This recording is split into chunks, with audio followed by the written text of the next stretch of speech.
ભારત અને United Kingdom વચ્ચે ઐતિહાસિક ફ્રી ટ્રેડ એગ્રીમેન્ટ વચ્ચે સુરત હીરા અને જ્વેલરી ઉદ્યોગમાં નવી તકો દ્વારા ખોલાવા જઈ રહી છે. યુકેમાં જ્વેલરી પર 4% કસ્ટમ ડ્યુટી હટાવવા સુરતના નિકાસકારોને શું ફાયદો થશે અને ઉદ્યોગને કઈ રીતે ગતિ મળશે? ભારત અને યુનાઇટેડ કિંગડમ વચ્ચે થયેલો ઐતિહાસિક ફ્રી ટ્રેડ એગ્રીમેન્ટ આગામી 15 જુલાઈથી અમલમાં આવવા જઈ રહ્યો છે, જે સુરતના હીરા અને જ્વેલરી ઉદ્યોગ માટે એક મહત્વપૂર્ણ સકારાત્મક સમાચાર બની રહ્યો છે. આ કરાર હેઠળ યુનાઇટેડ કિંગડમમાં નિકાસ થતી ભારતીય જ્વેલરી પર લાગતી 4% કસ્ટમ ડ્યુટી સંપૂર્ણપણે દૂર કરવામાં આવશે, જેના કારણે સુરતના જ્વેલરી ઉત્પાદકો અને નિકાસકારોને વૈશ્વિક બજારમાં વધુ સ્પર્ધાત્મક બનવાની તક મળશે. હીરા નગરી તરીકે ઓળખાતા સુરત માટે આ કરાર નવા વેપારી અવસરોના દ્વાર ખોલશે તેવી આશા વ્યક્ત કરવામાં આવી રહી છે. ઉદ્યોગકારોનું માનવું છે કે ડ્યુટી હટવાથી ભારતીય જ્વેલરી યુકેના ગ્રાહકો માટે વધુ સસ્તી બનશે, જેના કારણે માંગમાં નોંધપાત્ર વધારો થઈ શકે છે. આ કરારથી નિકાસમાં વૃદ્ધિ થવાની સાથે રોજગારીની નવી તકો પણ ઊભી થશે.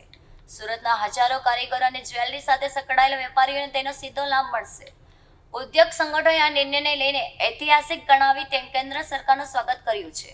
નિષ્ણાતોના મતે આ કરાર ભારત અને યુકે વચ્ચેના વેપારી સંબંધોને વધુ મજબૂત બનાવશે, સાથે સુરતની જ્વેલરીના આંતરરાષ્ટ્રીય બજારમાં નવી ઓળખ અને વધુ પહોંચ મળશે.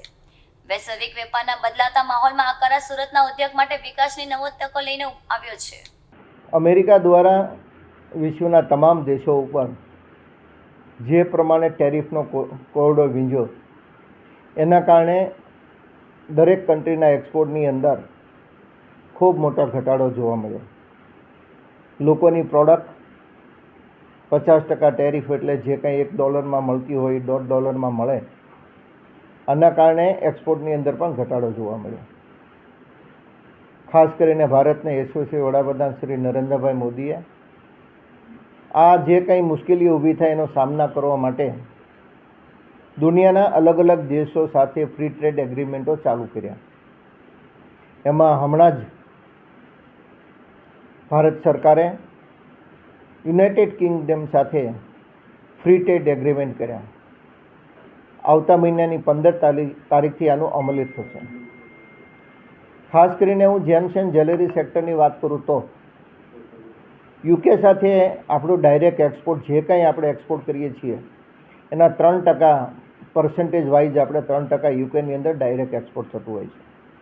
પરંતુ યુકેની અંદર 20% વેટ અને 4% ટેક્સ એટલે 24% કોઈ પણ વસ્તુ અહીંથી આપણે મોકલીએ એટલે 24% ટેક્સ એની ઉપર લાગે. દુબઈથી મોકલો તો 22.5%, હોંગકોંગથી મોકલો તો 22.5%. એટલે આ બે કન્ટ્રી કરતાં આપણે અહીંયા ટેક્સેશન માળખું વધારે હોવાના કારણે જેમ્સ એન્ડ જ્વેલરી સેક્ટરના આપણે માલો અહીંથી ડાયરેક્ટ એક્સપોર્ટ નહોતા, એ વાયા આપણે કરવું પડતું હતું. યુનાઇટેડ કિંગડમનું વાર્ષિક જેમ્સ એન્ડ જ્વેલરી સેક્ટરનું જે માર્કેટ છે એ $5.76 બિલિયન છે, એટલે 48,000 કરોડ કરતાં વધારાનું માર્કેટ એ યુકેની અંદર છે. આપણે 2024ની વાત કરીએ તો યુકેની અંદર ડાયરેક્ટ આપણું એક્સપોર્ટ હતું $777.89 મિલિયન અને 24-25ની અંદર આપણું હતું 709.69 મિલિયનનું આપણું એક્સપોર્ટ હતું. પરંતુ આ ટેક્સેશન ઝીરો થતાં હું ચોક્કસ આપણે અત્યારે અનુમાન કરી શકીએ છીએ કે આવતા વર્ષોની અંદર આ એક્સપોર્ટ વધીને $2.5 બિલિયન થશે. એટલે યુકેની અંદર વિશ્વની અંદર જે કાંઈ એક્સપોર્ટ થાય છે એનો 50% એક્સપોર્ટ હવે ડાયરેક્ટ ભારતની ધરતી ઉપરથી જેમ્સ એન્ડ જ્વેલરી સેક્ટરનો આપણે એક્સપોર્ટ થશે. એટલે ખૂબ મોટું માર્કેટ આ ફ્રી ટ્રેડ એગ્રીમેન્ટના કારણે આપણને મળશે. ડાયમંડ ઇન્ડસ્ટ્રીને આના કારણે ચોક્કસ ફાયદો થશે.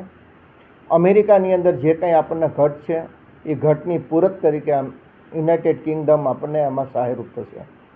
હું ચોક્કસ આ તકે ભારતના યશસ્વી વડાપ્રધાન નરેન્દ્રભાઈ મોદીને સમગ્ર જેમ્સ એન્ડ જ્વેલરી સેક્ટર વચ્ચે અભિનંદન આપવા માગું છું કે તમે જે પ્રમાણે વિશ્વના અલગ અલગ દેશો સાથે ફ્રી ટ્રેડ એગ્રીમેન્ટ કરીને જેમ્સ એન્ડ જ્વેલરી સેક્ટરને જે ટકાવી રાખવા માટેના આપણા પ્રયત્નો ખૂબ અર્થાયોગ્ય છે.